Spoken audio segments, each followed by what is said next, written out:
मुझे मेरे भाई ने इतला दिया कि बेंच टूट गया है।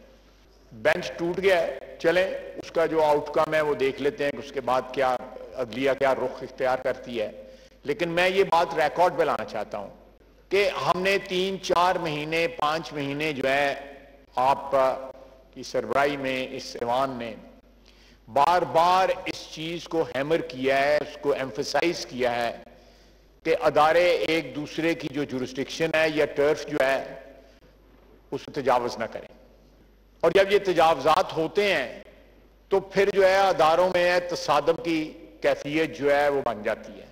और जब अदारों में कैफियत तसादम की बने तो ये हमारी 75 साल तारीख इस बात की शहादत देती है कि ये को मुल्क के लिए कोई अच्छा शगुन नहीं होता। बेंच टूट गया है, उसका जो भी नतायज जो है थोड़ी देर में या आज या कल जो है सामने आ जाएंगे। लेकिन मैं इस चीज को दोहराता हूं, फिर दोहराता हूं कि ये चीज जो है इसकी प्रेसिडेंसीज ऑलरेडी मौजूद हैं।